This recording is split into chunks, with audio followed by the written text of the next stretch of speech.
जबरदस्तीचे लग्न, सूड आणि प्रेम, भाग 14. अंजली मावशी आणि आरोहीचा आमना-सामना. देशमुख मेन्शनमध्ये मेहंदीचा सोहळा अगदी रंगात आला होता. सर्वत्र आनंदाचं वातावरण होतं. आरोही आपल्या हातावर मेहंदी काढून घेत होती. तिच्या बाजूला आरवी बसली होती. ती पण मेहंदी काढत होती. नीलम काकू तर आज वेगळ्याच दुनियेत आहेत. खूप जास्त मेकअप करून मिरवत आहेत. तर शीतल आणि आराधना आजीची पण धावपळ चालू आहे. म्हणजे कुठे काही कमी तर नाही ना ते बघण्यात व्यस्त आहेत. शेवटी त्यांची बाजू मुलीची होती. अंजली मावशी अतिशय महागडी साडी आणि दागिने घालून रूममध्ये चक्रा मारत असतात. त्यांच्या चेहऱ्यावर एक वेगळाच गर्व असतो. श्वेता, समैराची आई, त्यांच्या जवळ येते आणि म्हणते, अंजली, तू त्या मुलीला अजून बघितलं नाहीस ना? कशी असेल ती? अंजली मावशी नाक मुरडून म्हणतात, असेल एखादी लो क्लास मुलगी. आरवने काय बघून तिला पसंत केलं असेल कोणास ठाऊक. त्या अर्पिताची बहीण आहे म्हणजे तिच्या सारखीच असणार, पण माझ्या समैरासारखी क्लास मात्र नक्कीच नसेल तिची. श्वेता मध्येच बोलते, अंजली, हो ते तर आहे. त्या दिवशी रस्त्यात भेटलेल्या त्या पोरीने माझं डोकं फिरवलं होतं. देव करो आणि तशी मुलगी मात्र नको मिळायला आरवला. समैरा हे ऐकून खूप गप्प बसते. अंजली मावशी, समैरा आणि तिची आई श्वेता हॉलमध्ये प्रवेश करतात. अंजली मावशीचा रुबाब एखाद्या राणीसारखा होता. जशी त्यांची नजर समोर बसलेल्या आरोहीवर पडते, त्यांच्या पावलांची गती थबकते. त्यांच्या डोळ्यात रागाची ठिणगी पडते. त्या तरातरा आरोहीजवळ जातात. आरोही त्यांना बघून आश्चर्याने उभी राहते. अंजली मावशी तिरस्काराने ओरडतात, तू, ही मुलगी इथे काय करत आहे? तुझा कालचा अपमान कमी होता का, जो आज थेट आमच्या घरात येऊन पोहोचलीस? आरोही शॉक होते. तिला काहीच समजत नसतं. अंजली मावशी पुढे म्हणतात, मला माहिती होतं तुला पैशाची हाव आहे म्हणून तू इथे आली असशील. त्या दिवशी तुला पैसे दिले होते ते तू परत का दिलेस? नाटक करत होतीस का? आता इथे काय मागायला आली आहेस? तुझ्यासारख्या मिडल क्लास पोरी अजून करू पण काय शकता? आरोही गोंधळून विचारते, तुम्ही इथे कसं काय? म्हणजे कसं? अंजली मावशी हसून म्हणतात, वा रे वा, माझ्याच घरात येऊन मला विचारतेस मी इथे काय करते? हे माझं घर आहे, समजलं? हॉलमध्ये सुरू झालेला हा गोंधळ बघून आरव तिथे धावत येते. तो दोघींकडे बघून विचारतो, काय झालं मावशी? तुम्ही दोघी एकमेकींना आधीपासून ओळखता का? अंजली मावशी आरवकडे बघून म्हणतात, आरव, बघ या मुलीला काल रस्त्यात हिनेच माझं तोंड धरलं होतं. आरव हसून म्हणतो, मावशी, ही आरोही आहे, माझी होणारी बायको आणि तुझी होणारी सून. आणि आरोही ही माझी अंजली मावशी आहे, पण मला ती आईसारखीच आहे. हे ऐकताच आरोहीच्या पायाखालची जमीन सरकते. तिचा पश्चाताप होतो की आपण कळत नकळत आरवच्या मावशीशीच भांडलो. ती लगेच सन्मानाने वाकून त्यांच्या पाया पडायला जाते, पण अंजली मावशी पटकन आपले पाय मागे खेचतात. आरव गोंधळून विचारतो, काय झालं मावशी? पाय का मागे घेतलेस? तुझ्या सुनेला आशीर्वाद नाही देणार का? अंजली मावशी रागाने गरजतात, नाही, मी या मुलीला सून मानत नाही. हिने काल माझा एका गरीब माणसासाठी अपमान केलाय. आरव आश्चर्याने विचारतो, काय? कसा अपमान? आरोही तेव्हा कालचा सर्व प्रकार, त्या वृद्ध माणसाला झालेला अपघात आणि मावशीचं वागणं सविस्तर सांगते. आरव शांतपणे म्हणतो, मावशी, तिने जे केलं ते चांगलंच होतं ना? तुझ्या गाडीने टक्कर लागली होती तर त्या माणसाला हॉस्पिटलमध्ये न्यायची जबाबदारी तुझीच होती. जर त्याला काही झालं असतं तर तू अडकली असतीस ना? अंजली मावशी चिडून म्हणतात, आरव, तू आज या मुलीसाठी मला बोलतोयस? तुला तिची बाजू महत्त्वाची वाटते? आरव ठामपणे म्हणतो, मावशी, ही बाजू सत्याची आहे आणि तुला माहिती आहे मी नेहमी सत्याची बाजू घेतो. अंजली चिडून, मी या मुलीला सून मानत नाही. तू हे लग्न करू नकोस. आरव, ती माझी बायको आहे आणि पिहूची आईसुद्धा आहे. ज्यांना हे मान्य नसेल त्यांनी या लग्नात नाही आलं तरी चालेल, पण मी लग्न फक्त आरोहीसोबत करणार. अंजली मावशी रुसून एका कोपऱ्यात जाऊन बसतात. साधना मामी त्यांना समजण्याचा प्रयत्न करतात, पण त्या ऐकत नाही. काही वेळानंतर आरोही आरवला कोपऱ्यात घेऊन गेली. तिचे डोळे थोडे पाणावले होते. आरव, प्लीज मावशींची माफी मागा ना. त्या तुमच्या मोठ्या आहेत आणि तुमच्या भल्यासाठी बोलत होत्या. तुम्ही त्यांच्याशी खूप जास्त कठोरपणे बोललात. मला अजिबात चांगलं वाटत नाही आहे, आरोही कळवळून म्हणाली. आरव चिडून म्हणाला, आरोही, मावशीचा स्वभाव तुला माहिती नाही आहे. ती अशीच आहे, नेहमी असंच रागवून बसते. आता सवय झाली आहे आम्हाला.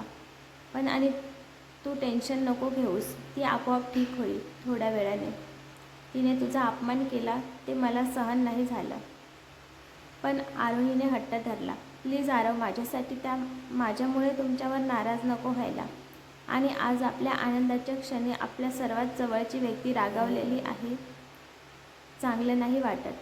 म्हणून मग आरव अंजली मावशींकडे गेला आणि त्यांचे हात पकडून म्हणाला, सॉरी मावशी, मी जरा जास्तच बोललो तुला. पण तुला माहिती आहे ना मी तुझ्यावर किती प्रेम करतो. आणि तसंच आरोहीवर पण माझं खूप प्रेम आहे. आज माझा खूप महत्त्वाचा दिवस आहे आणि तू असं रुसून बसलीस तर मला चांगलं वाटेल का? अंजली मावशी, तू आता का मला बोलवायला आला आहेस? मगाशी तर खूप बोललास ना मला.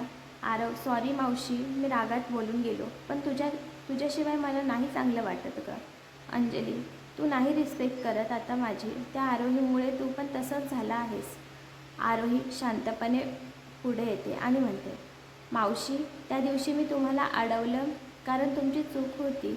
जर तुम्ही माझ्या जागी असता तर तुम्ही पण तेच केलं असतं. मी पैशाची भुकेलेली नाही, पण स्वाभिमान मला जीवापाड प्रिय आहे. जर तुम्हाला वाटत असेल की मी चुकीची आहे तर तुम्ही मला शिक्षा देऊ शकता. पण आरवच्या निर्णयावर संशय घेऊ नका. तेवढ्यात छोटी पिहू रांगत येते आणि आरोहीचा पदर पकडते. आई. पिहूचा तो शब्द ऐकून आरव आणि आरोही खुश होतात, कारण पिहूने आज पहिला शब्द बोलला होता, तो पण आई. आरोहीच्या डोळ्यातून पाणी येते. ती लगेच पिहूला उचलून घेते आणि अंजली मावशी क्षणभर शांत होतात. साधना मामी म्हणतात, ताई, बघा या पोरीने आरवचं विखुरलेलं घर सावरलंय. आरवच्या आणि पिहूच्या आयुष्यात ही लक्ष्मी बनून आली. त्या छोट्या निरागस पिहूने पण तिला स्वीकारलं. मग आपण तर मोठे आणि समजदार आहोत. आता सर्व गोष्टी विसरा आणि दोघांना आशीर्वाद द्या. अंजली उठली आणि आरवच्या डोक्यावर हात फिरवला आणि त्याला माफ केलं. साधना मामींनी सुद्धा आरोहीची माफी मागितली. आरोही, ताई जे वागल्या त्याबद्दल आम्हाला माफ कर. आरोहीने हसून सांगितले की तिला मुळीच वाईट वाटलं नाही. अंजली मावशीचा राग आरवच्या प्रेमापुढे वितळतो आणि त्याला माफ करतात. संगीताचा धिंगाणा.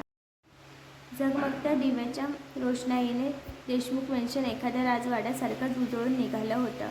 स्टेजवर फुलांची सजावट आणि वातावरणात आनंदाचा दरवळ होता. अँकर बनलेल्या ओवीने माईक हातात घेतला आणि जोरात घोषणा केली, आता वेळ आली आहे त्या जोडीची जे एकमेकांसोबत भांडतच राहतात. प्लीज वेलकम नवऱ्याचा हँडसम भाऊ युग आणि नवरीची ब्युटिफुल बहीण आरवी. टाळ्यांच्या कडकडाट युग आणि आरवी स्टेजवर आले. झिंगाट गाण्यावर त्यांचा परफॉर्मन्स सुरू झाला. डान्स करता युगने मुद्दाम आरवीचा पाय अडवण्याचा प्रयत्न केला, ज्यामुळे तिचा तोल जाता जाता सावरला. आरवी दात ओठ खात, ए मरकट, बघून डान्स कर ना. पाय आडवा येतोय तुझा, लेहंगा फाटला असता माझा. युग खोडकर हसत, अगं ए चष्मेश, तुझाच तोल जातोय आणि नाव माझं घेतेस. नीट नाच, नाहीतर स्टेजवरून खाली पडशील. युगने मध्येच तिचे केस ओढले आणि आरवीने त्याला जोरात चिमटा काढला. त्याची ही लुटपोटीची भांडण पाहून आरोही आणि सर्व पोट धरून हसायला लागले. आरवीचा भाऊसुद्धा स्टेजवर धावत आला आणि त्याने युगला उचलून घेतलं. नीलम काकू, काका, आराधना आजी आणि मामा मामीसुद्धा स्टेजवर येऊन ठुमके लावले. या सर्व धांदलीत समायरा मात्र एका कोपऱ्यात उभी राहून हसण्याचं नाटक करत होती. पण तिच्या नजरेत आरव आणि आरोहीला एकत्र बघून होणारं दुःख स्पष्ट दिसत होतं. आरोहीचा रोमॅन्टिक डान्स. अचानक हॉलमध्ये दिवे मंद झाले आणि एक श्रुश्राव्य संगीत सुरू झालं. आरवने आपला हात आरोही समोर केला. आरोहीने लाजत आपला हात आरवच्या हातात दिला. प्रेम रतन धन पायो या गाण्यावर त्यांचा डान्स सुरू झाला. आरवने डान्स करता करता आरोहीला हळूच स्वतःजवळ ओढला आणि तिच्या कानात कुजबुजला. थँक्यू आरोही, माझ्या आणि पिहूच्या आयुष्यात येण्यासाठी. तू आहेस म्हणून आज आम्ही इतके खुश आहोत. आरोहीने प्रेमाने त्यांच्याकडे बघितले आणि आरवने तिला हवेत कोल फिरवत तो क्षण जणू तिथेच थांबला होता. तेवढ्यात छोटी पिहू धावत स्टेजवर आली आणि आरोहीला विलगून ओरडली. आई! हे पाहून अंजली मावशींच्या डोळ्यातही नकळत पाणी आल्या आणि त्यांची कटुता विरघळली. आरव आरोहीचा चोरून केलेला रोमांस आणि एक विचित्र भीती. डान्स संपल्यावर आरवने सर्वांच्या नजरा चोरून आरोहीचा हात धरला आणि तिला एका बाजूला घेऊन आला. आरोही, आरव, काय करताय? सर्व आहे तिथे. कोणी पाहिलं तर काय बोलतील? आरव हसून, काही नाही बोलणार. माझ्या हक्काच्या बायकोसोबत थोडा रोमांस केला तर काय बिघडतंय? आरोही, आरव, अजून लग्न झालंय कुठे आपलं? आरव, होणार तर आहे ना. आणि तू विसरलीस, आपलं लग्न आधीच झालंय. आत्ता फक्त आपण एक फॉर्मॅलिटी पूर्ण करतोय. तू अगोदरच माझी आहेस. आरोही, हो, पण फॉर्मॅलिटी पूर्ण होईपर्यंत थोडं कंट्रोल करा ना. आरव, नाही होत ना, म्हणून तर. आणि त्यात इतकी सुंदर बायको समोर असल्यावर कसा कंट्रोल होईल? आरोही लाजली आणि तिची नजर खाली वळली. आरवने तिला अजून जवळ ओढलं. तेव्हा आरोही थेट जाऊन आरवच्या छातीवर आदळली. तिने आपलं डोकं त्याच्या छातीत लपवण्याचा प्रयत्न केला. आरवने तिचा चेहरा हळूच आपल्या हातात घेतला आणि तिच्या माथ्यावर मायेने किस केलं. आरोहीने डोळे बंद केले आणि दोघं एकमेकांच्या अस्तित्वात हरवून गेले. तेवढ्यात शीतलचा आवाज आला. आरोही, आरोही, कुठे आहेस तू? आरोही भानावर आली आणि आरवचा हात सोडून जायला लागली. आरवने विचारलं, कुठे चालली आरोही? आरोही, आई आवाज देते मला. सर्व शोधत असतील. आरव मस्करीत, बघ आरोही, तू आत्ता माझा हात सोडून गेलीस तर मी परत कधीच तुझा हात नाही धरणार. हे ऐकताच आरोहीच्या काळजात धस्स झालं.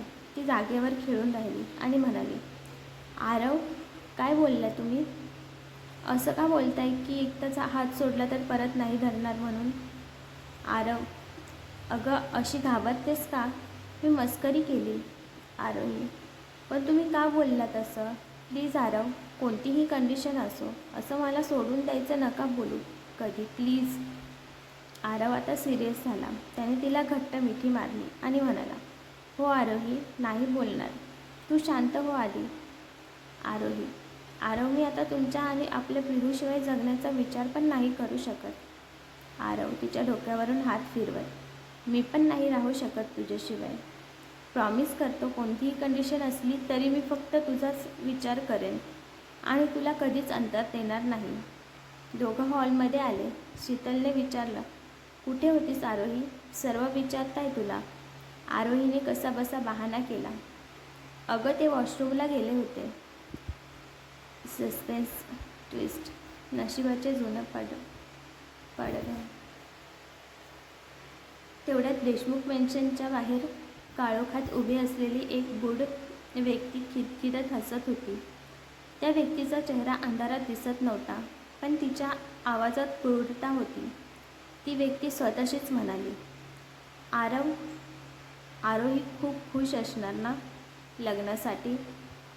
पण आरव, जेव्हा तुला कळेल की आरोहीची आई वैष्णवीमुळेच तुझ्या आईवडिलांचा मृत्यू झाला, तेव्हा काय करशील? तू हे लग्न करशील का? तुमचं हे प्रेम या सत्याच्या आगीत जळून खाक होईल. ती व्यक्ती जोरजोरात हसत तिथून अदृश्य झाली. काय असेल आरोहीच्या आईचं आणि आरवच्या आईवडिलांचं मृत्यूचं रहस्य? ते सत्य समोर आल्यावर आरव आपलं प्रॉमिस पाळेल का? आणि काय कारण असेल आरवच्या आईवडिलांच्या मृत्यूचं? ते बघण्यासाठी सबस्क्राईब बटनवर क्लिक करून बेल आयकॉन ऑल करा, म्हणजे माझ्या कथेचं नोटिफिकेशन तुमच्यापर्यंत पोहोचेल. धन्यवाद.